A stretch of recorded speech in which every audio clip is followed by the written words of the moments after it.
അള്ളാന്റെ റസൂലിന്റെ പിന്തുണ നമ്മുടെ പ്രവർത്തനങ്ങളിലും വിശ്വാസങ്ങളിലും കിട്ടണമെങ്കിൽ ഒന്നാമത് എന്ത് വേണം?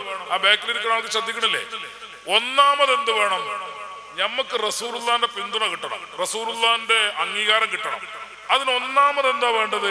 ഒന്നാമത് വേണ്ടത് അള്ളാഹുവിന്റെ റസൂലിനെ വിശ്വസിക്കേണ്ടതുപോലെ വിശ്വസിക്കണം, റസൂലുള്ളാനെ വിശ്വസിക്കേണ്ടതുപോലെ വിശ്വസിക്കണം, അംഗീകരിക്കേണ്ടതുപോലെ അംഗീകരിക്കണം. അപ്പോഴേ നമുക്ക് അള്ളാന്റെ റസൂലിന്റെ പൊരുത്തവും അംഗീകാരവും കിട്ടുകയുള്ളൂ. ആ പൊരുത്തവും അംഗീകാരം കിട്ടുമ്പോഴേ നമ്മൾ മുസ്തഖീമായ ചൊവ്വായ മാർഗത്തിൽ ഉൾപ്പെടുള്ളൂ. ആ മുസ്തഖീമായ മാർഗത്തിൽ ഞങ്ങളെ ചേർത്തി തരണം എന്നല്ലേ നമ്മൾ ദുആ ചെയ്തുകൊണ്ടിരിക്കുന്നത്. അപ്പൊ ഒന്നാമതായി വേണ്ടത് റസൂലുള്ളാന്റെ പൊരുത്തം, റസൂലുള്ളാന്റെ അംഗീകാരം.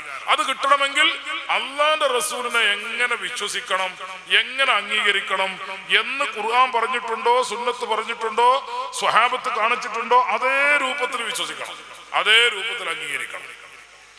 ഞാനൊരു ഉദാഹരണം പറയാം. നമ്മൾ പോയാലും റസൂലുള്ളാന്റെ കാലത്ത് ജീവിച്ചോലല്ല.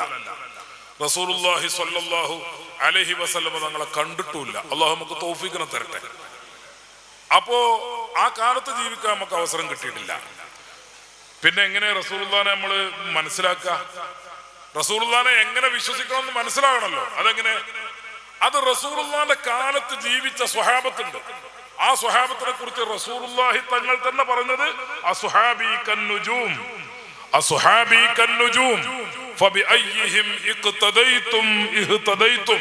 അല്ലാഹുവിന്റെ റസൂൽ പറഞ്ഞതാണ്, എന്റെ സ്വഹാബത്ത് നക്ഷത്രങ്ങളെ പോലെയാണ്, നക്ഷത്ര സമാനരാണ്. ഫബിഅയ്യിഹിം, അവരിൽ നിന്ന് ആരോട്, ഇഖ്തദൈതും, നിങ്ങൾ പിന്തുടർന്നാലും, ഇഹ്തദൈതും, നിങ്ങൾ സന്മാർഗത്തിലാണ് എന്ന് റസൂലുള്ളാഹി സ്വല്ലല്ലാഹു അലൈഹി വസല്ലം. സ്വഹാബത്തിനെ പിന്തുടർന്നാൽ നിങ്ങൾ സന്മാർഗത്തിലാണ് എന്നാണ് റസൂലുള്ള പറഞ്ഞത്. ആ സ്വഹാബത്ത് അള്ളാഹുവിന്റെ ഹബീബിനെ കുറിച്ച് എന്താണ് മനസ്സിലാക്കിയിരുന്നത്, എങ്ങനെയാണ് വിശ്വസിച്ചിരുന്നത്, അത് നമ്മൾ പഠിച്ചാൽ മതി. അത് പഠിച്ചിട്ട് അതേമാതിരിയാണ് വിശ്വസിക്കുക, അത് പഠിച്ചിട്ട് അതേമാതിരിയാണ് വിശ്വസിക്കുക. എന്നാ പേക്കൂല. ഇമാം മുസ്ലിം റിപ്പോർട്ട് ചെയ്ത ചെറിയൊരു ഹദീസ് ഉണ്ട്, ചെറുതാണ്. ഇമാം മുസ്ലിം സഹീഹിൽ റിപ്പോർട്ട് ചെയ്ത ചെറിയൊരു ഹദീസ്. റസൂലുള്ളാഹി സ്വല്ലല്ലാഹു അലൈഹി വസല്ലം തങ്ങളെ സംബന്ധിച്ച് വന്ന ഹദീസാണ്. ആ ഹദീസിന്റെ റാവി, അത് റിപ്പോർട്ട് ചെയ്യുന്നത് ആരാ? അനസ് റളിയല്ലാഹു അൻഹു. അനസ് തങ്ങൾ റസൂലുള്ളാഹിന്റെ 10 കൊല്ലത്തെ ഖാദിമാണ്. അനസ് റളിയല്ലാഹു അൻഹു. അനസ് തങ്ങൾ പറയാണ്, ഒരിക്കൽ എന്റെ വീട്ടിലേക്ക് വന്നു റസൂലുള്ള. ആരാ? ഏതാ ഈ വീട്? വീട് ഉമ്മുസുലൈമിന്റെ വീടാ. ഉമ്മുസുലൈം ആരാ? അനസിന്റെ ഉമ്മയാണ്. അനസിന്റെ ഉമ്മയാണ് ഉമ്മുസുലൈം റളിയല്ലാഹു അൻഹ. അത് റസൂലുള്ളാഹിന്റെ കുടുംബത്തിൽപ്പെട്ട ഒരു സ്ത്രീയാണ് ഉമ്മുസുലൈം. എന്റെ വീട്ടിൽ വന്നു. സാധാരണ വരലുണ്ട്, ക്ഷീണം വരുമ്പോ വരും. അവന്റെ ഉമ്മ പായ വിരിപ്പൊക്കെ വിരിച്ചു കൊടുക്കും, അതിൽ കിടന്ന് കുറച്ചേരം വിശ്രമിക്കും, അങ്ങനെ ചെയ്യാറുണ്ട്. ഒരു ദിവസം വന്നപ്പോ എന്റെ ഉമ്മ റസൂലുള്ളാഹി സ്വല്ലല്ലാഹു അലൈഹി വസല്ലം തങ്ങൾക്ക് കിടക്കാൻ വേണ്ടി ഒരു പായ അല്ലെങ്കിൽ ഒരു വിരിപ്പ് വിരിച്ചു കൊടുത്തു. അങ്ങനെ അവിടെ കിടന്ന് റസൂലുള്ളാഹി ഉറങ്ങാണ്. ഉറങ്ങിയപ്പോൾ അള്ളാഹുവിന്റെ റസൂലിന്റെ ശരീരത്തിൽ വിയർപ്പിന്റെ കണങ്ങൾ, വിയർപ്പ് തുള്ളികൾ ഇങ്ങനെ പൊടിഞ്ഞു പൊന്താൻ തുടങ്ങി. അപ്പൊ എന്റെ ഉമ്മ അനസ് തങ്ങൾ പറയാ, ഫജാഅത്ത് ഉമ്മി ബിഖാറൂറത്തിൻ, എന്റെ ഉമ്മ ഒരു കുപ്പിയും കൊണ്ടുവന്നു, ഒരു കുപ്പിയും കൊണ്ടുവരികയാണ്. ഫതസല്ലത്തിൽ അർഖ, ശരീരത്തിൽ പൊടിഞ്ഞു പൊന്തിയ വിയർപ്പിന്റെ തുള്ളികൾ, അള്ളാഹുവിന്റെ ഹബീബിന്റെ ശരീരത്തിൽ പൊടിഞ്ഞു പൊന്തിയ വിയർപ്പിന്റെ തുള്ളികൾ അതിങ്ങനെ വടിച്ച് വടിച്ച് കുപ്പിയിലേക്ക് ശേഖരിക്കുകയാണ്. വിരല് കൊണ്ടാണെന്നും അഭിപ്രായമുണ്ട്. അല്ല, ഒരു ഈത്തപ്പനയുടെ ഓലയുടെ കഷ്ണം ഉണ്ടായിരുന്നു ഉമ്മുസുലൈമിന്റെ കയ്യിൽ, അതുകൊണ്ട് ഇങ്ങനെ ശരീരത്തിൽ വടിച്ചിട്ട് ഈ വിയർപ്പ് കുപ്പിയിലേക്ക് ശേഖരിക്കുക. അള്ളാന്റെ റസൂല് പെട്ടെന്ന് ഉണർന്നു. വിരല് ഇതിങ്ങനെ പഠിച്ച് ശരീരത്തിൽ പഠിച്ചിട്ട് കുപ്പിയിലേക്ക് വിയർപ്പെടുക. അപ്പോൾ റസൂലുള്ള പെട്ടെന്ന് ഉണർന്നിട്ട് ചോദിച്ചു, എന്താ ഉമ്മുസുലൈമെ നിങ്ങൾ ചെയ്തുകൊണ്ടിരിക്കുന്നത്? പെട്ടെന്ന് ഉണർന്നിട്ട് ചോദിക്കാണ്, മാ തസ്നഈൻ. അപ്പൊ ഉമ്മുസുലൈമിന്റെ മറുപടി, നബിയെ, ഞാൻ അങ്ങയുടെ വിയർപ്പ് ശേഖരിക്കുകയാണ്, കുപ്പിയിലേക്ക് വിയർപ്പെടുക്കുക. എന്തിനാ വിയർപ്പെടുക്കുന്നത്? ഉമ്മുസുലൈമിന്റെ മറുപടി, ഇത് ഞങ്ങള് സുഗന്ധത്തിൽ കൂട്ടാൻ വേണ്ടി അങ്ങയുടെ വിയർപ്പ് ഉപയോഗപ്പെടുത്താറുണ്ട്.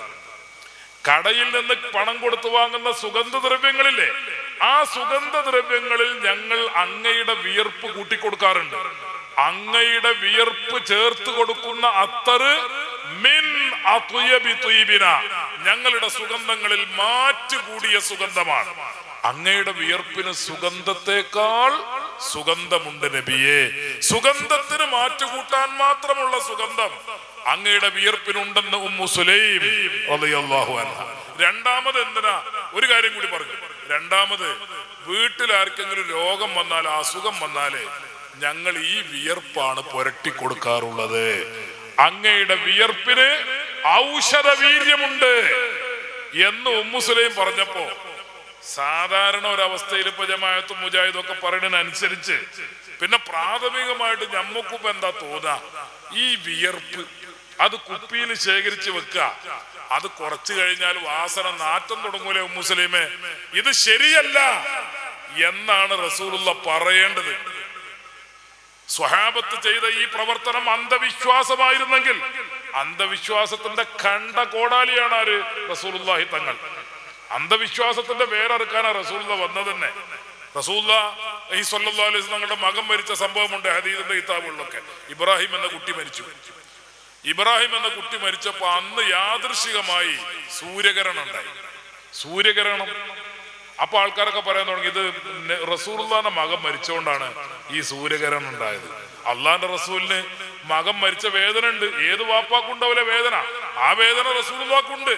പക്ഷെ ജനങ്ങൾക്കിടയിൽ ഒരു അന്ധവിശ്വാസം പ്രചരിക്കാൻ പോകുന്നു എന്ന് കണ്ടപ്പോ ആ മകൻ മരിച്ച വേദനക്കാട് മാറ്റി വെച്ചിട്ട് റസൂലുള്ള പള്ളിയിൽ വന്നു. മിമ്പറിൽ കയറി ആളുകളെ ഒരുമിച്ച് കൂട്ടി പ്രസംഗിച്ചു. സൂര്യനും ചന്ദ്രനൊന്നും ഗ്രഹണം ബാധിക്കണത് ആരും മരിച്ചിട്ടും ജനിച്ചിട്ടൊന്നല്ല. ആരും മരിച്ചിട്ടും ജനിച്ചിട്ടൊന്നല്ല സൂര്യന് ഗ്രഹണം ബാധിക്കുന്നത്, ചന്ദ്രന് ഗ്രഹണം ബാധിക്കുന്നത്. അത് അള്ളാഹുവിന്റെ ദൃഷ്ടാന്തമാണ്. അതുകൊണ്ട് നിസ്കരിക്കണം, ദുആ നടത്തണം. അങ്ങനെ പറഞ്ഞ് ജനങ്ങളിൽ പടർന്നു പിടിക്കുമായിരുന്ന ഒരന്ധവിശ്വാസത്തെ മുളയിൽ തന്നെ നുള്ളി എറിഞ്ഞു റസൂലുള്ളാഹി സ്വല്ലല്ലാഹു അലൈഹി വസല്ലം. ആ നബിയാണ് ഉമ്മു സുലൈമിനോട് പറയുന്നത്. ഏതാ ഹദീസ്? ഇമാം മുസ്ലിം റിപ്പോർട്ട് ചെയ്ത സ്വഹീഹായ ഹദീസാണ്. എന്താ ഉമ്മു സുലൈമിനോട് റസൂലുള്ള പറഞ്ഞത്? അസബത്തി അസബത്തി യാ ഉമ്മു സുലൈം. ഉമ്മു സുലൈമേ, എന്റെ വിയർപ്പിന് ഔഷധ വീര്യമുണ്ടെന്ന് നിങ്ങൾ പറഞ്ഞില്ലേ, എന്റെ വിയർപ്പ് കൊണ്ട് രോഗം മാറും പറഞ്ഞില്ലേ, അത് ശരിയാ. എന്റെ വിയർപ്പിന് സുഗന്ധത്തെക്കാൾ സുഗന്ധമുണ്ടെന്ന് പറഞ്ഞില്ലേ, അതും ശരിയാ എന്ന് പറഞ്ഞ് റസൂലുള്ളാഹി സ്വല്ലല്ലാഹു അലൈഹി വസല്ലം ആ സ്വഹാബത്തിന്റെ പ്രവർത്തനങ്ങൾക്ക് അംഗീകാരം കൊടുക്കുകയാണ്. ഈ ഒരു വിശ്വാസം ഉണ്ടല്ലോ. ഏത് വിശ്വാസം? അള്ളാന്റെ റസൂലിന്റെ വിയർപ്പിന് പ്രത്യേകതയുണ്ട്. നബി സല്ലല്ലാഹു അലൈഹി വസല്ലം തങ്ങളുടെ തിരുകേശങ്ങൾക്ക് പ്രത്യേകതയുണ്ട്. അള്ളാന്റെ റസൂലിന്റെ നഖച്ചീളുകൾക്ക് പ്രത്യേകതയുണ്ട്. അള്ളാഹുവിന്റെ റസൂല് ധരിച്ച വസ്ത്രങ്ങൾക്ക് പ്രത്യേകതയുണ്ട്. ഇങ്ങനെ ആ ചരിത്രവും ഹദീസും പറഞ്ഞാൽ ഒരുപാട് പറയണം, നമുക്ക് സമയമില്ല. അതൊക്കെ ബുഖാരിയും മുസ്ലിമും തന്നെ റിപ്പോർട്ട് ചെയ്തതാ. ഇതൊക്കെ വിശ്വസിക്കുന്നവരാണ്. അള്ളാന്റെ റസൂലിന്റെ അസാധാരണമായ വ്യക്തിത്വം, ശാരീരികമായ പ്രത്യേകത, ആത്മീയമായ പ്രത്യേകത, നുബുവ്വത്തിന്റെ പ്രത്യേകത, ഇതെല്ലാം അള്ളാഹുവിന്റെ റസൂലിന് ഉണ്ടായിരുന്നു എന്ന് വിശ്വസിക്കുന്നവരാണ് സ്വഹാബത്ത്. ഞമ്മക്കെന്താ വേണ്ടി? ഞമ്മക്ക് ചൊവ്വായ മാർഗത്തിലെത്തണം. ചൊവ്വായ മാർഗത്തിലെത്തണം. ചൊവ്വായ മാർഗം ഏതാ? അമ്പിയാക്കന്മാരുടെ മാർഗമാണ്. അമ്പിയാക്കന്മാരുടെ നേതാവാണ് ആര്? റസൂലുള്ളാഹി തങ്ങൾ. ആ റസൂലുള്ളാഹിനെ ശരിയായ രൂപത്തിൽ നമ്മൾ വിശ്വസിക്കണം. അതിനെന്താ മാർഗം? സ്വഹാബത്ത് വിശ്വസിച്ചതുപോലെ വിശ്വസിക്കുക. സ്വഹാബത്ത് വിശ്വസിച്ചതുപോലെ വിശ്വസിക്കുക. സ്വഹാബത്ത് എങ്ങനെയാണ് റസൂലുള്ളാഹിനെ വിശ്വസിച്ചത്? അള്ളാഹിന്റെ റസൂലിന്റെ വിയർപ്പാകട്ടെ, റസൂലുള്ളാഹിന്റെ ഉമിനീരാകട്ടെ, റസൂലുള്ളാഹി തങ്ങളുടെ നഖച്ചീളുകളാവട്ടെ, അവിടത്തെ മുടി നാരുകളാവട്ടെ, അങ്ങനെയെല്ലാം സവിശേഷമായ പ്രത്യേകതകൾ ഉള്ളതാണ്. അസാധാരണമായ വ്യക്തിത്വത്തിന്റെ ഉടമയാണ് അള്ളാഹുവിന്റെ ഹബീബ് എന്ന് വിശ്വസിച്ചവരാണ് സ്വഹാബത്ത്. ഇവിടെ നമ്മളൊരു കാര്യം പരിശോധിക്കണം. അഹ്ലുസുന്നത്തി വൽ ജമാഅത്തിന്റെ ആൾക്കാര്, നമ്മൾ നേരത്തെ പറഞ്ഞ ഹസനുൽ ബസരി തങ്ങളുടെ ആൾക്കാരുണ്ടല്ലോ, അവരാണ് നമ്മള് ഹസനുൽ ബസരി തങ്ങളുടെ ആൾക്കാരാ. ഞമ്മക്ക് പൊതു വിശ്വസിക്കാൻ ഒരു പ്രയാസമല്ല. ഇമാം മുസ്ലിം തന്നെ റിപ്പോർട്ട് ചെയ്ത വേറൊരു ഹദീസിലുണ്ട്, അസ്മാ ബീവി റളിയല്ലാഹു അൻഹ അവിടുത്തെ വീട്ടില് സ്വഹാബത്ത് വരും കുപ്പിയും കൊണ്ട്, കുപ്പിയും പിന്നെ പാത്രമൊക്കെ ആയിട്ട് വരും. എന്താ? അസ്മാ ബീവി വൈദ്യം പഠിച്ചിട്ടൊന്നുമില്ല. പക്ഷെ എന്താ ഉള്ളത്? അസ്മാ ബീവി റളിയല്ലാഹു അൻഹയുടെ കയ്യിൽ ആയിഷ ബീവിയിൽ നിന്ന് കിട്ടിയ ഒരു ജുബ്ബയുണ്ട്. അത് ആരെ ജുബ്ബയാണ്? റസൂലുള്ളാഹി സ്വല്ലല്ലാഹു അലൈഹി വസല്ലം ജീവിതകാലത്ത് ധരിച്ച ജുബ്ബയാണ്. അപ്പൊ രോഗങ്ങളും വിഷമങ്ങളും ഒക്കെ ഉള്ള സ്വഹാബിമാര് ഈ കുപ്പി കൊണ്ട് വരികയാണ്. എന്തിനാ? ഈ വെള്ളം കിട്ടാൻ. ആ ജുബ്ബ മുക്കിയ വെള്ളം, ആ ജുബ്ബ മുക്കിയിട്ട് അത് പിഴിഞ്ഞുണക്കി സൂക്ഷിക്കും. ഈ ജുബ്ബ മുക്കിയ വെള്ളം ആർക്ക് കൊടുക്കും? സ്വഹാബത്തിന് വിതരണം ചെയ്യും. അത് ഇമാം മുസ്ലിം റിപ്പോർട്ട് ചെയ്ത ഹദീസാണ്. ഇപ്പൊ നിങ്ങൾ നോക്കുകയാണെങ്കിൽ അസ്മാ ബീവി റളിയല്ലാഹു അൻഹ ആ ജുബ്ബ ഉണ്ടല്ലോ, ആ ജുബ്ബ ഇങ്ങനെ, ആ ജുബ്ബക്ക് വേണ്ടി സ്വഹാബത്ത് ക്യൂ നിൽക്കുക. റബീഉൽ അവ്വൽ 1 തിങ്കളാഴ്ച അല്ലെങ്കിൽ റബീഉൽ അവ്വലിന്റെ ആദ്യത്തെ തിങ്കളാഴ്ച മർക്കസിൽ പോയാലും നമുക്ക് ക്യൂ കാണാം. അതേതാ ക്യൂ? അത് തിരുകേശം മുക്കിയ വെള്ളത്തിന് വേണ്ടിയുള്ള ലൈനാണ്. അവിടെ ലൈൻ ഏതാ? അവിടെ ജുബ്ബ മുക്കിയ വെള്ളത്തിനുള്ള ലൈനാ. അതാരാ നിന്നത്? ആ ലൈൻ ആരാ നിന്നത്? അത് സ്വഹാബത്താ നിന്നത്. സ്വഹാബത്ത് ജുബ്ബ മുക്കിയ വെള്ളത്തിന് വേണ്ടി നിൽക്കുന്നു.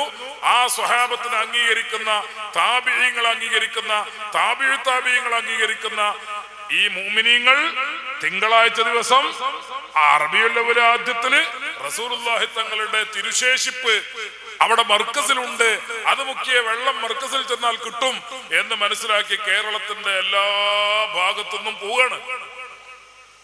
മദീനത്ത് റസൂലുള്ളാഹി അസ്മാ ബീവിയുടെ വീട്ടിലേക്ക് സ്വഹാബത്ത് പോയതുപോലെ ഇവിടെ മർക്കസിൽ ആ തിരുശേഷിപ്പിന് വേണ്ടി മുസ്ലിമീങ്ങൾ ആ ഒരു പരമ്പര വെക്കുങ്ങൾ, ആ പരമ്പര ഇങ്ങനെ വന്നിട്ട് ഇവിടെ മുട്ടാണ്. ഇത് സ്വഹാബത്തിന്റെ പ്രവർത്തനമാണ്, ഇത് താബിഈങ്ങളുടെ പ്രവർത്തനമാണ്, ഇത് മഹാന്മാരുടെ പ്രവർത്തനമാണ്. ആ മഹാന്മാരുടെ മാർഗമാണ് ചൊവ്വായ മാർഗം, ആ മഹാന്മാരുടെ മാർഗമാണ് മുസ്തഖീമായ മാർഗം. ആ മുസ്തഖീമായ മാർഗത്തിൽ ഞങ്ങളെ ചേർത്തി തരണേ എന്നാണ് ഒരു ദിവസം കുറഞ്ഞത് 17 തവണ മുസ്ലിമീങ്ങൾ ദുആ ചെയ്യുന്നത്. എന്നാൽ ഇപ്പുറത്ത് എന്താ സ്ഥിതി? റസൂലുള്ളാഹിനെ വിശ്വസിക്കുന്നത് പോലെ വിശ്വസിക്കണം എന്ന് നമ്മൾ പറഞ്ഞല്ലോ, അത് ഹദീസിലും ഖുർആനിലൊക്കെ പറഞ്ഞല്ലോ. എന്നാൽ എന്താണ് ഇവിടെ ഇപ്പുറത്തുള്ള സ്ഥിതി? കേരളത്തിൽ മുജാഹിദുകളുണ്ട്, ഇവിടെ ഉണ്ടാവും, ജമാഅത്തെ ഇസ്ലാമി ഉണ്ട്. അവരൊക്കെ എങ്ങനെയാണ് റസൂലുള്ളാഹിനെ വിശ്വസിക്കുന്നത്? മുസ്തഖീമായ മാർഗം, ചൊവ്വായ മാർഗം, അതിലേക്ക് ഞങ്ങളെ കൂട്ടിത്തരണമെന്ന് എല്ലാവരും ദ്വാരക്കുന്നുണ്ട് നിസ്കാരത്തിൽ. ജമാഅത്തുകാരും അതേപോലെ മുജാഹിദും, ഇനി വേറെ വല്ലതുണ്ടെങ്കിൽ അതും. തബ്ലീഗ് ജമാഅത്ത് ഇസ്ലാമിയേക്കാളും അതേപോലെ വഹാബിസത്തെക്കാളും വൃത്തികെട്ട സാധനമാണ് തബ്ലീഗ് ജമാഅത്ത്. താടിയും കുപ്പായൊന്നും കണ്ടിട്ട് വഞ്ചിതരായി പോകണ്ട, അത് അതിലേറെ വൃത്തികെട്ട സാധനമാണ് തബ്ലീഗ് ജമാഅത്ത്. അള്ളാഹുവിന്റെ റസൂലിനെ നിസ്കരിക്കുന്ന സമയത്ത് അത്തഹിയ്യാത്ത് ഓതുന്ന സമയത്ത് അസ്സലാമു അലൈക അയ്യുഹൻ നബിയ്യു എന്ന് പറയുന്ന സമയത്ത് ഇമാം ഗസ്സാലി തങ്ങൾ പറഞ്ഞിട്ടുള്ളത് അള്ളാഹുവിന്റെ റസൂലിനെ മനസ്സിൽ ഹാദറാക്കണമെന്നാണ്. അസ്സലാമു അലൈക അയ്യുഹൻ നബിയ്യു എന്ന് പറയുമ്പോ റസൂലുള്ളാഹിനെ മനസ്സിൽ ഹാദറാക്കണം. തബ്ലീഗ് ജമാഅത്തിന്റെ നേതാക്കന്മാർ പറഞ്ഞിട്ടുള്ളത് വീട്ടിൽ വളർത്തുന്ന കഴുതയെയോ അല്ലെങ്കിൽ പശുവിനെയോ കാളയെയോ മനസ്സിൽ കൊണ്ടുവന്നാലും റസൂലുള്ളാഹിന്റെ പേര് കൊണ്ടുവരാൻ പാടില്ല എന്ന് പറഞ്ഞോലാണ് തബ്ലീഗ് ജമാഅത്തിന്റെ ആൾക്കാർ. വഹാബിസത്തേക്കാൾ വൃത്തികെട്ട സാധന. അപ്പൊ അതുകൊണ്ട് ഇവരൊക്കെ പറഞ്ഞുകൊണ്ടിരിക്കണ എന്താ? ഞങ്ങളെ ചൊവ്വായ മാർഗത്തിലേക്ക് ചേർത്തി തരണം എന്നാ. ആര്? ഫാത്തിഹ സൂറത്തിൽ അല്ലെ? നിസ്കരിക്കുമ്പോ ഇവരൊക്കെ അങ്ങനെ തന്നെയല്ലേ പറയണത്? എല്ലാരും പറഞ്ഞുകൊണ്ടിരിക്കണത് അതാ. പക്ഷെ ഇവരുടെ വിശ്വാസം എന്താ? തബ്ലീഗ് ജമാഅത്തിന്റെ ഇപ്പൊ ഞാൻ സാന്ദർഭികമായിട്ടാണെങ്കിലും പറഞ്ഞല്ലോ. ഇനി മുജാഹിദിന്റെ സ്ഥിതി എന്താ? മുജാഹിദുകൾ പഴയകാലം മുതലേ പറയണത് അള്ളാന്റെ റസൂല് ദോഷം ചെയ്യുന്ന. അള്ളാന്റെ റസൂല് ദോഷം ചെയ്താൽ പിന്നെ ശരീഅത്തിന്റെ ഭാഗാവൂലേ? ഈ സുന്നത്ത് പറഞ്ഞാൽ എന്താ? നബി ചര്യ എന്ന് പറഞ്ഞാൽ എന്താ? അഖ്വാലുഹു വ അഫ്ആലുഹു വ തഖ്രീറാത്തുഹു സ്വല്ലല്ലാഹു അലൈഹി വസല്ലം. അള്ളാന്റെ റസൂലിന്റെ വാക്ക്, റസൂലുള്ളാഹിന്റെ പ്രവൃത്തി, റസൂലുള്ളാഹിന്റെ മൗനാനുവാദങ്ങൾ, ഇതല്ലേ സുന്നത്ത്. അപ്പൊ ഈ കളവ് റസൂലുള്ള പറയാ, അല്ലെങ്കിൽ ദോഷങ്ങൾ ചെയ്യാൻ അഊദുബില്ല, ഇതൊക്കെ മനസ്സിലാക്കി തരാൻ വേണ്ടി പറയാണ്. അള്ളാഹുവിന്റെ ഹബീബ് ദോഷം ചെയ്യുമെന്ന് പറഞ്ഞാൽ അർത്ഥം ശരീഅത്തിന്റെ ഭാഗമായിട്ട് ആ ദോഷം വരില്ലേ? ആ കളവ് ശരീഅത്തിന്റെ ഭാഗമായിട്ട് വരില്ലേ? ആ തെറ്റായ ഒരു പ്രവർത്തനം അത് സുന്നത്തിന്റെ ഭാഗമായിട്ട് വരില്ലേ? അങ്ങനെ മുസ്ലിമീങ്ങളുടെ ശരീഅത്തിന്റെ ഭാഗമായിട്ട് അത് വരില്ലേ? അപ്പൊ ആ പറയുന്നത് തന്നെ മഹാമണ്ടത്തരമാണ്. പക്ഷെ ഉമർ മൗലവി പറഞ്ഞ എന്താ പറയുക? ഒരു കുറഞ്ഞ ഒരു ദിവസം പിന്നെ ഒരു 100 തെറ്റെങ്കിലും ചെയ്യുന്നുണ്ട്. 100 തെറ്റെങ്കിലും റസൂൽ ചെയ്യുന്നുണ്ട്. നമ്മളിപ്പോ നേരം കൊടുത്തിട്ട് ഇപ്പൊ ഇത്രയും സമയമായിട്ട് എണ്ണി നോക്കിയപ്പോ 100 തെറ്റ് ചെയ്തിട്ടുണ്ടാവോ എന്ന് എനിക്കറിയില്ല. 100 തെറ്റൊക്കെ ചെയ്യണമെങ്കിൽ കൽപ്പിച്ചുകൂടി ചെയ്യുന്ന വേണ്ട ഒരു ദിവസം. അപ്പൊ 100 തെറ്റുകള് പിന്നെ റസൂൽ ചെയ്യും. അതെന്താ പറയണേ? അതെന്താ പറയാൻ കാരണം? ഞാൻ അസ്തഗ്ഫിറുല്ലാഹ് എന്ന് 100 വട്ടം പറയാറുണ്ടെന്ന് റസൂൽ പറഞ്ഞിട്ടുണ്ട്. അപ്പൊ 100 വട്ടം അസ്തഗ്ഫിറുല്ലാഹ് പറയണമെങ്കിൽ 100 വട്ടം തെറ്റും ചെയ്യേണ്ടതാണ് ഉമർ മൗലവിന്റെ കണ്ടുപിടുത്തം. ഇങ്ങനെ കുറെ വിഡ്ഢികൾ ഉള്ളത് കൊണ്ടാണ് ഈ ലോകത്തും സർവ്വ അദാബുകൾ ഇറങ്ങാനുള്ള കാരണം. അപ്പൊ റസൂലുള്ള തെറ്റ് ചെയ്തുകൊണ്ടാണ് അസ്തഗ്ഫിറുല്ലാ വരാൻ കാരണം. നമ്മളിപ്പോ ഈ കക്കൂസ് എന്ന് വന്നാലേ, കക്കൂസ് ബാത്റൂമിൽ നിന്ന് ടോയ്ലറ്റ് എന്നൊക്കെ വന്നാല് അവിടെ പറയാൻ വേണ്ടി ഒരു ദിക്ർ പഠിപ്പിച്ചിട്ടുണ്ട്. എന്താ ദിക്ർ? ഗുഫ്റാനക്കൽ ഹംദുലില്ലാഹില്ലദീ അദ്ഹബ അന്നിൽ അദാ വഅഫാനി. ഗുഫ്റാനക്, പടച്ചവനെ എന്നോട് ഞാൻ പൊറുക്കലിനെ ചോദിക്കുന്നതിന്റെ അർത്ഥം. അതായത് ഇപ്പൊ അവിടെ ചെന്ന് മൂത്രം ഒഴിച്ചിട്ടുണ്ട്, അതേപോലെ മറക്കിരുന്നിട്ടുണ്ട്, ഇതൊക്കെ വലിയ സബോയിൽ മൂപ്പിക്കാത്തിൽപ്പെട്ട വലിയ കുറ്റാണ്, അതുകൊണ്ട് എനിക്ക് പുറത്തു തരണം എന്നതിന്റെ അർത്ഥം. കക്കൂസ് എന്ന് വന്നാൾ ഗുഫ്റാനക്കാന്ന് പറഞ്ഞാൽ പുറത്തു തരണമെന്ന് പറഞ്ഞാൽ കക്കൂസിൽ ചെയ്ത പ്രവൃത്തിയൊക്കെ വലിയ കുറ്റാണ്, ദോഷാണ്, അതുകൊണ്ട് അത് പുറത്തു തരണമെന്നാ? അങ്ങനൊന്നുമല്ല. അത് സന്ദർഭവും സാഹചര്യങ്ങളൊക്കെ ഉണ്ട്. അത് മനസ്സിലാക്കാൻ കഴിയാതിരിക്കുമ്പോഴാണ് ഒരാൾ മുജാഹിദാകുക, അത് മനസ്സിലാക്കാൻ കഴിയാതിരിക്കുമ്പോഴാണ് ഒരാൾ ജമാഅത്താകുക. അതിരിക്കട്ടെ, അത് പരത്തി പറയുമ്പോൾ നമ്മൾ പറയേണ്ടതാണ്. ഇപ്പൊ ഞാൻ ചുരുക്കി പറയാം. ഈ മുജാഹിദുകൾ റസൂലുള്ളാഹിനെ കുറിച്ച് പറഞ്ഞതാണ് പച്ച മലയാളത്തിൽ. അള്ളാഹുവിന്റെ ഹബീബ് സല്ലല്ലാഹു അലൈഹി വസല്ലം എന്ന് പറഞ്ഞിട്ട് ഞാൻ ഓല് പറഞ്ഞ വാക്ക് പറയാം. ഓല് മുജാഹിദ് പറഞ്ഞ വാക്ക് ഞാൻ പറയാൻ പോണത്. മുഹമ്മദ് നബി സാധാരണ മനുഷ്യരെ പോലെയുള്ള കേൾവിയും സാധാരണ മനുഷ്യരെ പോലെയുള്ള കാഴ്ചയും മാത്രമേ മുഹമ്മദ് നബിക്കുണ്ടായിരുന്നുള്ളൂ. സാധാരണ മനുഷ്യരായിരുന്നു റസൂലുള്ളാഹ്, സാധാരണ മനുഷ്യനായിരുന്നു എന്നാണ് മുജാഹിദിന്റെ വിശ്വാസം. എന്നും അങ്ങനെ തന്നെ, അന്നും ഇന്നും അങ്ങനെ തന്നെ. മുജാഹിദിന്റെ വിശ്വാസം റസൂലുള്ളാഹ് സാധാരണക്കാരനാണതാ. അതുകൊണ്ടാണ് ഒരു അപകടങ്ങൾ ഒരുപാടുണ്ട്, അത് കുറെ പറയണം, അത് അങ്ങോട്ട് പോകുന്നില്ല. സാധാരണ മനുഷ്യനാണെന്ന് റസൂലുള്ളാഹ് എന്ന് ഒരാൾ വിശ്വസിച്ചാൽ അവന്റെ ഈമാൻ പൊളിഞ്ഞ്, അവന്റെ ഈമാൻ പൊളിഞ്ഞ്. അള്ളാഹുവിന്റെ റസൂല് സാധാരണക്കാരനാണ് പറഞ്ഞാൽ ഈമാൻ പൊളിഞ്ഞില്ലേ? അള്ളാഹുന്റെ റസൂല് ദോഷിയെ ആണ്, ദോഷം ചെയ്യും എന്ന് പറഞ്ഞാൽ ഈമാൻ പൊളിഞ്ഞില്ലേ? ഓമിന്റെ മുസ്ലിമാണെന്ന് പറയുന്നതിൽ അർത്ഥമല്ല. അപ്പോ നിങ്ങൾ ആലോചിച്ച് നോക്കൂ, ഇതാണ് മുജാഹിദിന്റെ വിശ്വാസം. സ്വഹാബത്തിന്റെ വിശ്വാസം ഞാൻ നേരത്തെ പറഞ്ഞു, ഇവർ വിശ്വസിക്കണം എന്താ? റസൂലുള്ളാഹ് സാധാരണ മനുഷ്യനാണ്, റസൂലുള്ളാഹ് ദോഷം ചെയ്യുന്ന ആളാണ്. അവിടുത്തെ വിയർപ്പിന് പ്രത്യേകതയില്ല, മുടിനാറുകൾക്ക് പ്രത്യേകതയില്ല, ഉമിനീരിന് പ്രത്യേകതയില്ല, നഖച്ചീളുകൾക്ക് പ്രത്യേകതയില്ല, ശരീരത്തിനും മറ്റൊന്നും ഒരു പ്രത്യേകതയില്ല, സാധാരണ മനുഷ്യനാ. ഇനി വേറൊരു കൂട്ടരുണ്ട്, ജമാഅത്തെ ഇസ്ലാമി. നിങ്ങളുടെ നാട്ടിലുണ്ടല്ലോ, ആ ജമാഅത്തെ ഇസ്ലാമിക്കാർ പറഞ്ഞതാണ് ഇതിലേറെ രസം. പ്രബോധനം വാരികയിൽ ജമാഅത്തുകാർ പറഞ്ഞത്, അള്ളാഹുവിന്റെ റസൂലിന്റെ ചരിത്രം പറയേണ്ട ഒരു 4-5 വരികളേ ഉള്ളൂ. 5 വരികളെ കൊണ്ട് ചരിത്രം പറഞ്ഞ് അവസാനിപ്പിച്ചു. മുഹമ്മദ് അബ്ദുള്ളയുടെയും ആമിനയുടെയും മകനായി ജനിച്ചു, മക്കയിൽ ജനിച്ചു, സാധാരണ മനുഷ്യരെ പോലെ ജനിച്ചു, സാധാരണ മനുഷ്യരെ പോലെ വളർന്നു. എല്ലാ പ്രവാചകന്മാർക്കും പ്രവാചകത്വം ലഭിച്ചതുപോലെ 40 കൊല്ലം 40ാമത്തെ വയസ്സിൽ നുബുവത്ത് കിട്ടി. മദീനയിലേക്ക് പോയി. മദീനയിൽ വെച്ച് അവധി എത്തിയപ്പോൾ മരിച്ചുപോയി. ഇതാണ് ആര് പറഞ്ഞത്? ജമാഅത്തെ ഇസ്ലാമിക്കാർ. അള്ളാഹുവിന്റെ റസൂലിനെ കുറിച്ച് പറയാ. ഈ പറഞ്ഞതൊക്കെ പൊള്ളാട്ടോ, ഈ പറഞ്ഞത് മൊത്തം പൊള്ള. സാധാരണ മനുഷ്യൻ വർത്താനം പറയുമ്പോൾ 1-2 പൊള്ളൊക്കെ പറയും, പക്ഷെ ഇത് മൊത്തം പൊള്ള. ഈ സെന്റൻസ് തന്നെ പൊള്ള. ആമിനയുടെയും അബ്ദുള്ളയുടെയും മകനായി സാധാരണ മനുഷ്യന് ജനിക്കുന്നത് പോലെ ജനിച്ചു, നുണ. സാധാരണ കുട്ടികൾ വളരുന്നത് പോലെ വളർന്നു, രണ്ടാമത്തെ നുണ. സാധാരണ പ്രവാചകന്മാർക്കൊക്കെ നുബുവത്ത് കിട്ടിയത് പോലെ റസൂലുള്ളാഹിക്കും കിട്ടി, മൂന്നാമത്തെ നുണ. മദീനയിൽ വെച്ച് സാധാരണ മനുഷ്യർ മരിക്കുന്നത് പോലെ അവധി എത്തിയപ്പോൾ മരിച്ചുപോയി, നാലാമത്തെ നുണ. 4 നുണ, 4 പൊള്ള. അങ്ങനെ റസൂലുള്ളാഹി സ്വല്ലല്ലാഹു അലൈഹി വസല്ലം തങ്ങളെ സംബന്ധിച്ച് സാധാരണ മനുഷ്യരാണ് റസൂലുള്ളാഹ്, സാധാരണ മനുഷ്യരെ പോലെ ജനിച്ചവരും മരിച്ചവരുമാണ് റസൂലുള്ളാഹ് എന്ന് പറഞ്ഞവരാണ് മുജാഹിദും ജമാഅത്തെ ഇസ്ലാമി. അതേ സമയത്ത് അഹ്ലുസുന്നത്ത് പറയുന്നത് എന്താ? അള്ളാഹുവിന്റെ റസൂലിനെ സംബന്ധിച്ച് പറയുന്നത് സ്വഹാബത്ത് എങ്ങനെ പറഞ്ഞോ അങ്ങനെ.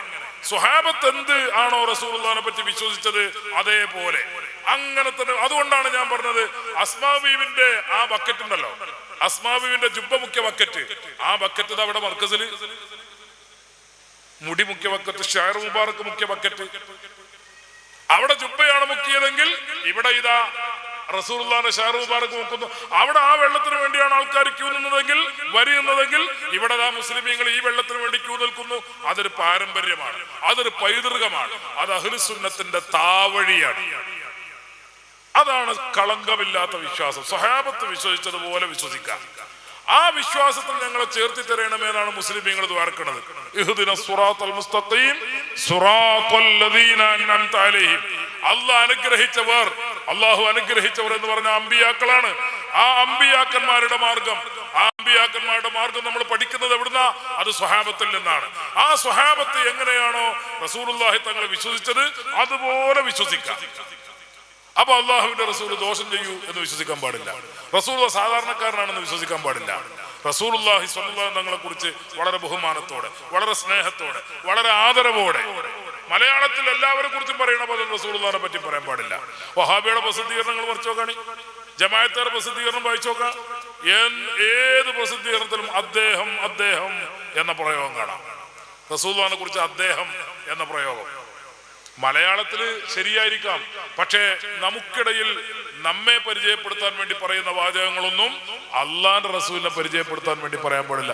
മുഹമ്മദ് എന്ന പേര് റസൂലുള്ള കൂട്ടാതെ അല്ലെങ്കിൽ നബിയുള്ള കൂട്ടാതെ പരിശുദ്ധ ഖുർആൻ പറഞ്ഞിട്ടില്ല. പരിശുദ്ധ ഖുർആൻ റസൂലുള്ളാഹിനെ ബഹുമാനിച്ചാണ് സംബോധന ചെയ്തത്. ആ ബഹുമാനം നമുക്കുണ്ടായിരിക്കണം. അത് മനസ്സിൽ നിന്ന് എടുത്തു കളഞ്ഞവരാണ് ജമാഅത്തെ ഇസ്ലാമിക്കാർ, അതേപോലെ മുജാഹിദ്, സർവ വിധേയകളും. ഒന്ന് മാത്രമല്ല, എല്ലാ വിധേയകളും അങ്ങനെയാണ്. ഇനി നിങ്ങൾ രണ്ടാമത്തെ മാർഗം നോക്ക്. പരിശുദ്ധ ഖുർആനിൽ തന്നെ ഫാത്തിഹ സൂറത്തിൽ അല്ലാഹു തആല പറയുന്നുണ്ട് ഗൈറിൽ മഗ്ലൂബി അലൈഹിം. രണ്ട് പ്രത്യേകതയാണ് മുസ്തഖിമായ മാർഗത്തിനുള്ളത്. ചൊവ്വായ മാർഗത്തെ തിരിച്ചറിയാൻ രണ്ടടയാളം. ഒന്ന്, അത് അള്ളാഹു അനുഗ്രഹിച്ചവരുടെ മാർഗമാണ്. രണ്ടാമത്തത്, അത് അള്ളാഹു പൊരുത്തപ്പെട്ടവരുടെ മാർഗമാണ്. ഗൈറിൽ മഗ്ലൂബി അലൈഹിം, അള്ളാഹു ഒരിക്കലും ദേഷ്യം വെച്ചിട്ടില്ലാത്ത, അള്ളാഹു ഒരിക്കലും വെറുപ്പ് പ്രകടിപ്പിച്ചിട്ടില്ലാത്ത, അള്ളാഹു പൊരുത്തപ്പെട്ടവരുടെ മാർഗം, അതാണ് ചൊവ്വായ മാർഗം. അപ്പോൾ ഒന്ന് അള്ളാഹു അനുഗ്രഹിച്ചവരുടെ മാർഗം, അതായത് അമ്പിയാക്കള്, ഔലിയാക്കള്, ശുഹദാക്കള്. അമ്പിയാക്കന്മാരുടെ പിന്തുണ മുജാഹിദിനില്ല, ഔലിയാക്കന്മാരുടെ പിന്തുണ മുജാഹിദിന് ഏതായാലും ഇല്ലല്ലോ. ശുഹദാക്കന്മാരുടെ പിന്തുണ അല്ല. അമ്പിയാക്കന്മാരും ശുഹദാക്കളും ഔലിയാക്കളും എന്നൊക്കെ കേട്ടാൽ ഒരു തരം അലർജിയാണ് ആർക്ക്? മുജാഹിദിനായാലും ജമാഅത്തിനായാലും. എന്നാ നമ്മക്കോ, സുന്നികൾക്കോ മുസ്ലിമീങ്ങൾക്കോ അമ്പിയാക്കള് ഔലിയാക്കൾ എന്ന് കേട്ടാൽ വല്ലാത്ത ബഹുമാനവും സ്നേഹമാണ്. അതന്നെയാണ് ഇതിന്റെ അടയാളം. പണ്ട് എ പി ഉസ്താദ് ഒരു കഥ പറയലുണ്ട്. സുൽത്താനുൽ ഉലമ മർക്കസിൽ ഞങ്ങൾ പഠിക്കുന്ന കുട്ടികൾക്ക് ദർസ് നടത്തുമ്പോ അവിടെ കുറ്റിച്ചിറയിൽ ഒരു വാദപ്രതിവാദം നടക്കാം. കുറ്റിച്ചിറയിലെ പഴയ കാലത്ത് വാദപ്രതിവാദം നടക്കാം. അപ്പൊ 2 സ്റ്റേജ് ഉണ്ട്. ആ 2 സ്റ്റേജിൽ ഒരു ഭാഗത്ത് ഉള്ള സ്റ്റേജില് മുസ്ലിമീ, നമ്മുടെ സുന്നത്ത് ജമാഅത്തിന്റെ ആലിമീങ്ങൾ അവരിങ്ങനെ നിരന്നിരിക്കുകയാണ്. പഴയകാല ആലിമീങ്ങൾ, സമസ്തയുടെ ആലിമീങ്ങൾ ഇങ്ങനെ നിരന്നിരിക്കുക. അപ്പുറത്തെ സ്റ്റേജിൽ കുറെ മൗലവിമാരിങ്ങനെ ഈ തീപ്പെട്ടിയിൽ വലിച്ചാൽ എങ്ങനെ ഉണ്ടാവും? തീപ്പെട്ടി അറിയില്ലേ? ആ തീപ്പെട്ടി നമ്മൾ പെട്ടിയിൽ വലിച്ചാൽ എങ്ങനെ ഉണ്ടാവും? കുറെ പിന്നെ തലയിൽ തൊപ്പിയോ തലയിക്കട്ടോ അല്ലെങ്കിൽ ഈമാനിന്റെ അടയാളോ ഒന്നുമില്ലാതെ കുറെ ആൾക്കാർ ഇങ്ങനെ മൗലവിമാര് ഈ സ്റ്റേജിലും. അപ്പോഴാണ് നമ്മളെ രാമൻകുട്ടിയിലെ വന്നത്. കുറ്റിച്ചിറക്കാരൻ രാമൻകുട്ടി ഉണ്ട്. രാമൻകുട്ടിയിൽ ഇങ്ങനെ വരികയാണ്, പരിപാടി നടക്കാൻ പോവാ. അപ്പോ രാമൻകുട്ടിന് ഈ ഇതൊന്നും തിരിയാതെ, ഇതെന്താണെന്ന് മനസ്സിലാകാതെ ഒരാളോട് ചോദിച്ചു, എന്താണ് ഇവിടെ നടക്കുന്നത്, എന്താണ് സംഭവം? അപ്പൊ സാധാരണ വായനൊക്കെ ഒരു സ്റ്റേജ് ഉണ്ടാകുക. ഇത് ഈ 2 സ്റ്റേജ് കണ്ടപ്പോഴാണ് മൂപ്പർക്ക് സംശയം, ഇതെന്താണ് സാധനം. അപ്പൊ അവിടുത്തെ ആൾക്കാർ പറഞ്ഞത്, ഈ സുന്നികളും മുജാഹിദുകളും തമ്മിൽ ഏതാണ് ശരിയായ വഴി, ഏതാണ് ഹക്കായ ദീന്, സത്യസന്ധമായ മതം ഏതാണ് എന്ന വിഷയത്തിൽ ഒരു വാദപ്രതിവാദം നടക്കാൻ പോവാണ്. അതിന്റെ സ്റ്റേജിൽ 2 കൂട്ടരും വന്നതാണ്, ഇത് തുടങ്ങാൻ പോവാണ് എന്ന് പറഞ്ഞപ്പോ രാമൻകുട്ടി 2 സ്റ്റേജിൽ തന്നെ നോക്കിയിട്ട് പറഞ്ഞു, അതിനിപ്പോ വാദപ്രതിവാദം നടക്കണോ? ആ 2 സ്റ്റേജിൽ നോക്കിയാൽ മനസ്സിലാവൂലേ ഏതാണ് സത്യം, ഏതാണ് പിന്നെ സത്യമല്ലാത്തത് എന്നൊക്കെ ആ സ്റ്റേജിൽ നോക്കിയാൽ മനസ്സിലാവൂലേ എന്ന് ചോദിച്ച കഥ പറയാറുണ്ട് സുൽത്താനുൽ ഉലമ ദർസ് നടത്തുന്ന സമയത്ത്. സംഭവം ശരിയാ. അമ്പിയാക്കള് ഔലിയാക്കള് പറഞ്ഞാൽ ഓടിക്കൂടുന്നോലാരാ? അമ്പിയാക്കള് ഔലിയാക്കള് ശോതാക്കന്മാർ എന്ന് പറഞ്ഞാൽ ഓടിക്കൂടുന്നോലാരാ? ബദരീങ്ങൾ എന്ന് പറഞ്ഞാൽ മണ്ടിക്കൂടുന്നോലാരാ? അതാ മുസ്ലിമീങ്ങള്. ബദരീങ്ങൾ എന്ന് പറഞ്ഞാൽ അങ്ങോട്ട് ചന്തി തിരിക്കണോലാരാ? ചന്തി തിരിച്ചിട്ട് മണ്ടണോലാരാ? അതെന്നെ മുജാഹിദ്, അതെന്നെ ജമാഅത്ത്. അതാ രാമൻകുട്ടിന്റെ സിദ്ധാന്തം. ഈ സ്റ്റേജിൽ നോക്കിയാൽ മനസ്സിലാവും, അപ്പുറത്തെ സ്റ്റേജിൽ നോക്കിയാൽ മനസ്സിലാവും ഏതാണ് സത്യം ഏതാണ് അസത്യം എന്നുള്ളത്. അതിനിപ്പോ ഇത്ര വലിയ കോലാഹലൊക്കെ ഉണ്ടാക്കണോന്നാ രാമൻകുട്ടിന്റെ തിയറി. ശരിയാണ്, ഒരു കോലാഹലം ആവശ്യമില്ല. സ്റ്റേജിൽ നോക്കിയാൽ മനസ്സിലാവൂലേ ഏതാണ് ഹക്ക് എന്നുള്ളത്? അപ്പുറത്തെ സ്റ്റേജിൽ നോക്കിയാൽ മനസ്സിലാവൂലേ ഏതാണ് ബാത്തിൽ എന്നുള്ളത്? അപ്പൊ എന്നതുപോലെ ഈ സ്വഹാബത്ത്, ഈ പറഞ്ഞ ഖുർആനിൽ പറഞ്ഞ പോലെ അമ്പിയാക്കന്മാരെന്ന് പറയുമ്പോ, ഔലിയാക്കന്മാരെന്ന് പറയുമ്പോ, അതേപോലെ മഹാന്മാരെന്ന് പറയുമ്പോ, ശുഹദാക്കൾ എന്ന് പറയുമ്പോ ഓടിക്കൂടുന്നോലാരാ? റസൂലുള്ളാഹിന്റെ ഷഹർ മുബാറക് എന്ന് പറയുമ്പോ ഓടിക്കൂടുന്നോലാരാ? റസൂലുള്ളാഹിന്റെ ജുബ്ബ മുക്കിയ വെള്ളം എന്ന് പറയുമ്പോ ഓടിക്കൂടിയതാരാ? സ്വഹാബത്ത്. റസൂലുള്ളാഹിന്റെ ഷഹർ മുബാറക്ക് മുക്കിയ വെള്ളം എന്ന് പറയുമ്പോൾ ഓടിക്കൂടിയതാരാ? ആ സ്വഹാബത്തിന്റെ പിൻഗാമികൾ. അവരെ സ്വീകരിക്കുന്നവർ, അവരെ പൊരുത്തപ്പെടുന്നവർ, അവരാണ് സുന്നികൾ. അവരാണ് മുസ്തഖീമായ മാർഗത്തിന്റെ ആളുകൾ. അവരാണ് ചൊവ്വായ മാർഗത്തിന്റെ ആളുകൾ. അള്ളാഹുവിന്റെ ഖുർആനില് ഈ ചൊവ്വായ മാർഗത്തിന്റെ രണ്ടാമത്തെ അടയാളം പറഞ്ഞത് എന്താ അറിയോ? ഗൈറിൽ മഗ്ലൂബി അലൈഹിം. അല്ലാഹ് വെറുക്കാത്ത, അല്ലാഹ് പൊരുത്തപ്പെട്ടവരുടെ മാർഗം. ആരാണ് അല്ലാഹ് വെറുക്കാത്ത, അല്ലാഹ് പൊരുത്തപ്പെട്ട കൂട്ടര്? അത് ഖുർആൻ വേറെ സ്ഥലത്ത് പറഞ്ഞിട്ടുണ്ട്. വസാബിഖൂനൽ അവ്വലൂന മിനൽ മുഹാജിരീന വൽ അൻസാർ വല്ലദീന തബഊഹും ബിഇഹ്സാൻ റളിയല്ലാഹു അൻഹും വറളൂ അൻ. അത് വിശദീകരിക്കാൻ ഒരുപാട് സമയം വേണം, നമുക്ക് സമയമില്ല. എന്താ ഖുർആൻ പറഞ്ഞത്? വസാബിഖൂനൽ അവ്വലൂന മിനൽ മുഹാജിരീന വൽ അൻസാർ. ആദ്യകാലത്ത് ഇസ്ലാമിലേക്ക് വന്ന ആൾക്കാർ. ആദ്യകാലത്ത് ഇസ്ലാമിലേക്ക് വരിക എന്ന് പറഞ്ഞാൽ ചെറിയ പണിയല്ല. ഇപ്പൊ നമുക്ക് മുസ്ലിം ആകാൻ ഒരു പേടിയില്ല, ബാങ്ക് കൊടുക്കാൻ പേടില്ല. മൈക്ക് കെട്ടിയല്ലേ കൊടുക്കണത്, മൈക്ക വെച്ചല്ലേ ലാ ഇലാഹ ഇല്ലല്ലാഹ് വിളിച്ചു പറയണത്. അന്ന് മൈക്ക പോയിട്ട് നാവ് കൊണ്ട് ലാ ഇലാഹ ഇല്ലല്ലാഹ് വിളിച്ചു പറഞ്ഞാൽ കുത്തു കിട്ടും. ആ കാലാണ്. അവിടെയാണ് സുമയ്യ ബീവിനെ കുത്തിയിട്ട് നാഭിയിലേക്കാണ്ട് കുത്തിയിട്ട് ആ പാര അങ്ങോട്ട് പുറത്തേക്ക് വന്നിട്ട് ആ പാറയിൽ പിടഞ്ഞാണ് സുമയ്യ ബീവി മരിച്ചത്. എന്താ കുറ്റം? ലാ ഇലാഹ ഇല്ലല്ലാഹ് എന്ന് പറഞ്ഞു എന്നുള്ളതാ. അപ്പൊ അന്ന് ഇസ്ലാമിലേക്ക് വരിക എന്നുള്ളത് ഒരു പവർ തന്നെയാണ്. ആ പവർ എടുത്ത് പറഞ്ഞിട്ട് ഖുർആൻ പറയാണ് വസ്സാബിഖൂനൽ അവ്വലൂൻ. ആരാണവർ? മിനൽ മുഹാജിരീന വൽ അൻസാർ. മുഹാജിറുകൾ, മക്കയിൽ നിന്ന് മദീനയിലേക്ക് പോയ മുഹാജിറുകൾ, മദീനയിൽ അവരെ സ്വീകരിച്ച അൻസാറുകൾ, അവരെ പേരെടുത്ത് പറഞ്ഞിട്ട് ഖുർആൻ പറയാ റളിയല്ലാഹു അൻഹും വല്ലദീന തബഊഹും ബിഇഹ്സാൻ. അത് വേറുണ്ട്. എല്ലാം കൂടി പറഞ്ഞിട്ട് ഖുർആൻ പറയാ ഇതൊക്കെയാണ് സുന്നത്തെ മഅത്ത്. ഇതാണ് സുന്നത്തെ മഅത്ത്. മുഹാജിറുകൾ, അൻസാറുകൾ, താബിഉകൾ, ആ താബിഈങ്ങളുടെ പേരെടുത്ത് പറഞ്ഞിട്ട് ഖുർആൻ പറയാ റളിയല്ലാഹു അൻഹും, അല്ലാഹ് അവരെ പൊരുത്തപ്പെട്ടിരിക്കുന്നു. വറളൂ അൻ, അല്ലാഹുവിനെ സംബന്ധിച്ച് അവരും പൊരുത്തത്തിലാണ്. അല്ലാഹുവിനെ അവരിഷ്ടപ്പെട്ടു, അല്ലാഹ് അവരെയും ഇഷ്ടപ്പെട്ടു. ആരെ? സ്വഹാബത്തിനെ, മുഹാജിറുകളും അൻസാറുകളുമായ സ്വഹാബത്ത്. അപ്പൊ നമ്മൾ ചെയ്യേണ്ടത് മുസ്തഖീമായ വഴിയിൽപ്പെട്ടതാണോ ചൊവ്വായ വഴിയിൽപ്പെട്ടതാണോ എന്ന് തിരിച്ചറിയാനുള്ള രണ്ട് മാർഗങ്ങളിൽ ഒന്ന്, നമുക്ക് അമ്പിയാക്കന്മാരുടെ പിന്തുണുണ്ടോ, റസൂലുള്ളാഹിന്റെ പിന്തുണുണ്ടോ എന്ന് നോക്കുക. രണ്ടാമത്തെ എന്താ? നമ്മൾ ചെയ്യണ പണിക്ക് സ്വഹാബത്തിന്റെ പിന്തുണുണ്ടോ, നമ്മൾ ചെയ്യുന്ന പണിക്ക് സ്വഹാബത്തിന്റെ പിന്തുണയുണ്ടോ എന്ന് പരിശോധിക്കാം. അതങ്ങനെ പരിശോധിച്ച് നോക്കിയാൽ ഇപ്പൊ നമ്മള് ചെയ്യണ പണിയാണ് ഖുത്ബ. ഒരൊറ്റ ഉദാഹരണം പറയണുള്ളൂ. ഖുത്ബ അറബിയിൽ തന്നെ വേണമെന്ന് നമുക്ക് വലിയ വാശിയാ. ഖുത്ബ അറബിയിൽ തന്നെ വേണം. നോക്കാണ് നിങ്ങള്, മലയാളികൾ കൂടുന്ന പള്ളിയാണ്, പക്ഷെ നമ്മൾ അവിടെ ഖുത്ബ അറബിയിലെ നിർവഹിക്കുള്ളൂ. എന്താ കാരണം? അത് സ്വഹാബത്തിന്റെ വഴി. അതാണ് സ്വഹാബത്ത് ഇവിടെ കേരളത്തിൽ വന്നിട്ടുണ്ടല്ലോ. ആ കേരളത്തിൽ ദീൻ പഠിപ്പിക്കാൻ വേണ്ടി വന്നതാണല്ലോ. ആ ദീൻ പഠിപ്പിക്കാൻ വേണ്ടി വന്ന സ്വഹാബത്ത് അന്ന് കേരളത്തിലെ ഭാഷയിൽ, കേരളത്തിന്റെ അന്നത്തെ ഒരു ഭാഷയല്ലേ ആൾക്കാർ സംസാരിച്ചിരുന്നേ, ആ ഭാഷയിലാണോ ഖുത്ബ ഓതിയത്? അല്ല, അറബി ഭാഷയിലാണ് ഖുത്ബ ഓതിയത്. അറബി ഭാഷ. ഇന്നിപ്പോ ഈ പോരിന വൈക്കല്ലേ ധർമ്മടമുള്ളത്? സ്വഹാബത്ത് സ്ഥാപിച്ച പള്ളിയില്ലേ? കാസർഗോഡില്ലേ? ഇപ്പുറത്ത് പിന്നെ കൊടുങ്ങല്ലൂരിലില്ലേ? അവിടെ ഒക്കെ സ്വഹാബത്ത് സ്ഥാപിച്ച പള്ളിയുണ്ട്. ആ സ്വഹാബത്ത് സ്ഥാപിച്ച പള്ളിയിൽ ആദ്യമായി ഖുത്ബ നിർവഹിച്ചത് സ്വഹാബത്താണ്. ആ ഖുത്ബ അറബിയിലാണ്. അത് അന്നും അറബിയിലാണ്, ഇന്നും അറബിയിലാണ്. അന്നും അറബിയിലാണ്, ഇന്നും അറബിയിലാണ് അവിടെ ഖുത്ബ നിർവഹിക്കുന്നത്. കാരണം എന്താ? സ്വഹാബത്ത് ഖുത്ബ അറബിയിലാണ് നിർവഹിച്ചത്. അത് കെ എം മൗലവി എന്ന് പറയുന്നുണ്ട്. ലോകത്തിന്റെ എല്ലാ ഭാഗത്തും സ്വഹാബത്ത് പോയിട്ടുണ്ട്. ഒറ്റ നാട്ടിലും ആ നാട്ടിലെ ഭാഷയിൽ ഖുത്ബ ഓതിയിട്ടില്ല. ഖുത്ബ ഓതിയത് ഏത് ഭാഷയിലാണ്? അറബി ഭാഷയിലാണ്. അപ്പൊ സ്വഹാബത്തിന് അല്ലാഹ് പൊരുത്തപ്പെട്ടതാ. റളിയല്ലാഹു അൻഹു അല്ലാഹ് പൊരുത്തപ്പെട്ടതാ. അല്ലാഹ് പൊരുത്തപ്പെട്ടതാണ് സ്വഹാബത്തിന്. അപ്പൊ അതുകൊണ്ട് ഖുത്ബ അറബിയിലായിരിക്കണം. എന്താ തെളിവ്? സ്വഹാബത്ത് ഖുത്ബ അറബിയിലാ. സ്വഹാബത്ത് ഖുത്ബ അറബിയിലാ ഓതിയത്. അപ്പൊ അത് പറഞ്ഞു നമ്മൾ മുജാഹിദിനോട്. മുജാഹിദ് പറഞ്ഞ എന്താ അറിയോ? സ്വഹാബത്ത് എന്താ കേരളത്തിലെ മുസ്ലിയാക്കന്മാരെ പോലെ എന്നല്ലാതെ. കേരളത്തിലെ മുസ്ലിയാക്കന്മാര് പറയുന്നത് ദീനിൽ തെളിവല്ലാത്തതുപോലെ സ്വഹാബത്ത് പറയുന്നതും ദീനിൽ തെളിവല്ല. എന്നാ പിന്നെ കഴിഞ്ഞല്ലോ, സ്വഹാബത്തിനെ തള്ളി പറഞ്ഞാൽ കഴിഞ്ഞല്ലോ. അപ്പൊ സ്വഹാബത്തിനെ കുറിച്ച് റസൂലുള്ളാഹി പറഞ്ഞത് എന്താ? അസ്ഹാബി കന്നുജൂം ഫബിഅയ്യിഹിം ഇഖ്തദൈതും ഇഹ്തദൈതും. സ്വഹാബത്ത് നക്ഷത്ര സമാനരാണ്. അവരിൽ നിന്ന് ആരെ നിങ്ങൾ പിന്തുടർന്നാലും നിങ്ങൾ സന്മാർഗത്തിലാണ്. അപ്പൊ ആ സ്വഹാബത്ത് വന്നിട്ട് ഇവിടെ ഖുത്ബ അറബിയിൽ നിർവഹിക്കാം. സ്വഹാബത്തിന് പെണ്ണുങ്ങളുണ്ടായിരുന്നു, ഭാര്യമാരുണ്ടായിരുന്നു, പെൺമക്കളുണ്ടായിരുന്നു, സ്വന്തം സഹോദരിമാരുണ്ടായിരുന്നു. ആരും പള്ളി കൊണ്ടുപോയിട്ടില്ല. ജുമാക്കും കൊണ്ടുപോയിട്ടില്ല, ജമാഅത്തിനും കൊണ്ടുപോയിട്ടില്ല. പള്ളിയിൽ എവിടെയും പെണ്ണുങ്ങളെ ഉണ്ടായിട്ടില്ല, ഒരു സ്വഹാബിയും കാണിച്ചു തന്നിട്ടില്ല. നിങ്ങൾ പിന്നെ കൊടുങ്ങല്ലൂർ പള്ളി പോയി നോക്കി, അല്ലെങ്കിൽ കാസർഗോഡ് നോക്ക്, എവിടെങ്കിലും പെണ്ണുങ്ങൾക്ക് ആറുണ്ടോ? പെണ്ണുങ്ങൾക്ക് വേറുണ്ടോ? ഏതെങ്കിലും സ്വഹാബത്ത് സ്ഥാപിച്ച പള്ളികളിൽ നമ്മളെ ഈ പള്ളികളൊക്കെ ഇപ്പൊ ഇവിടെ ഉണ്ടാക്കിയ പള്ളി, നമ്മളെ കേരളത്തിൽ മൊത്തമുള്ള പള്ളി, ഈ പള്ളികളൊക്കെ ആരെ മക്കളാ? മക്കളും പേരക്കുട്ടികളായിട്ട് ആരുതാ? അത് സ്വഹാബത്ത് ഇവിടെ സ്ഥാപിച്ച പള്ളികളുടെ മക്കളാ, ആ പള്ളികളുടെ പേരമക്കളാ, അല്ലെങ്കിൽ ആ പള്ളികളുടെ പേരമക്കളുടെ പേരമക്കളാ, അല്ലേ? അങ്ങനെയാണല്ലോ കേരളത്തിലെ ആകെയുള്ള പള്ളികൾ. ഈ സ്വഹാബത്ത് സ്ഥാപിച്ച പള്ളിയിൽ പെണ്ണുണ്ടോ? പെണ്ണിന് പ്രത്യേക റൂമുണ്ടോ? പെണ്ണിന് പ്രത്യേക അറുണ്ടോ? പെണ്ണിന് പ്രത്യേക വരാന്തണ്ടോ? ഒന്നുമില്ല. പെണ്ണുങ്ങൾക്ക് പോകാൻ പ്രത്യേക വഴി അങ്ങനെ ഉണ്ടോ?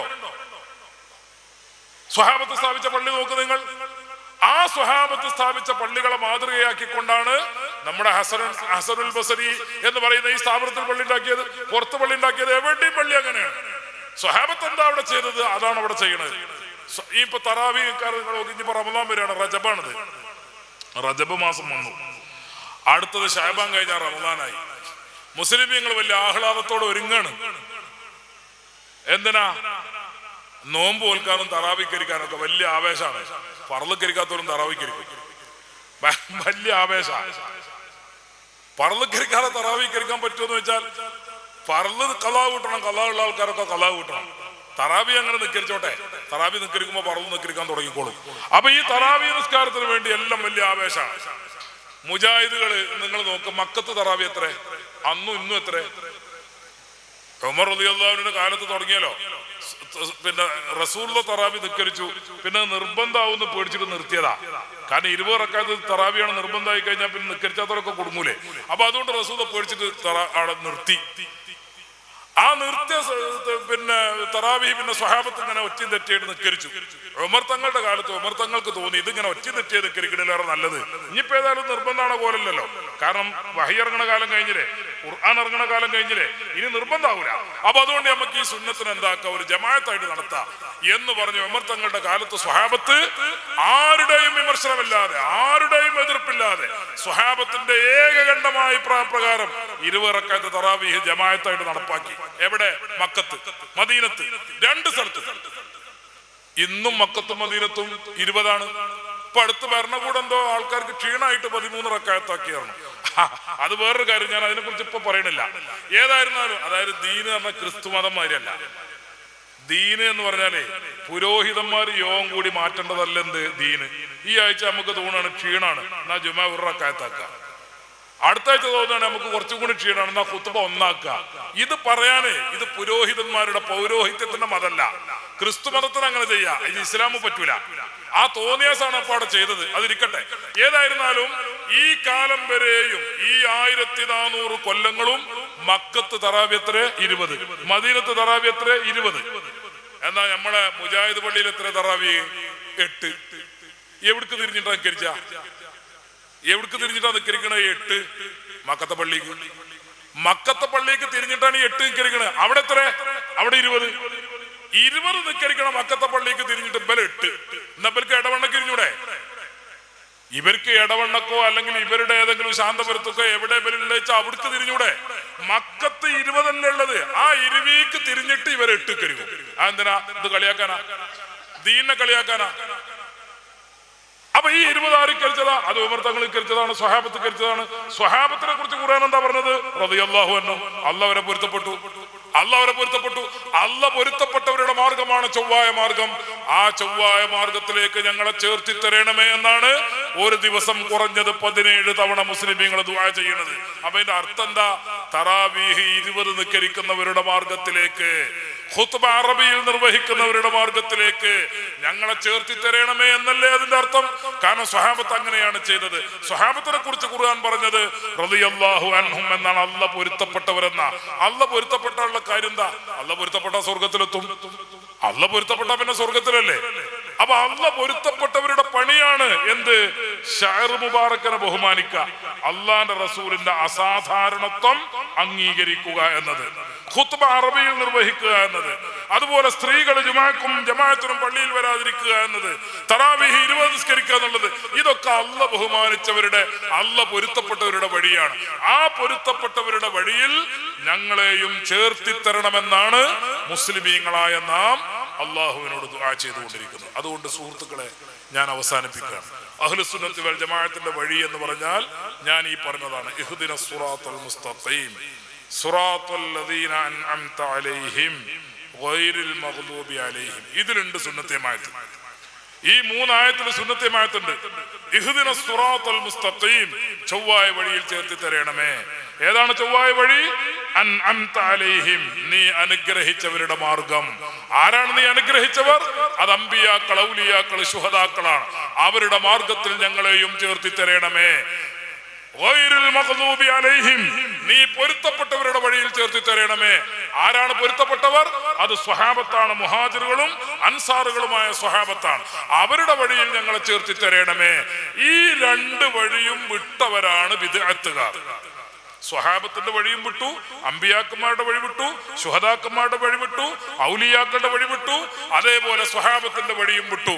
ഈ വഴികളെല്ലാം ഉപേക്ഷിച്ചവരാണ് പുത്തൻവാദികൾ, ജമാഅത്തെ ഇസ്ലാമി, മുജാഹിദ്, തബ്ലീഗ്, അതൊക്കെ അതിൽപ്പെട്ടതാ. ആ മാർഗങ്ങളെയൊക്കെ സ്വീകരിച്ചവരാണ് അഹ്ലുസുന്നത്തി വൽ ജമാഅത്തിന്റെ ആളുകൾ. അതുകൊണ്ട് നമ്മുടെ മക്കൾ ഇത് പഠിപ്പിക്കണം, നമ്മുടെ പെൺമക്കളെ പഠിപ്പിക്കണം, നമ്മുടെ മുതഅല്ലിമീങ്ങൾ അത് പഠിക്കണം, നമ്മുടെ ചെറുപ്പക്കാരെ പഠിപ്പിക്കണം. അതിനു വേണ്ടിയുള്ള സ്ഥാപനങ്ങളും പരിപാടികളും ഒക്കെ നിങ്ങൾ വിജയിപ്പിക്കണം. ഇതാണ് അഹ്ലുസുന്നത്തിന്റെ മാർഗത്തിന്റെ, ചൊവ്വായ മാർഗത്തിന്റെ ആകത്തുക.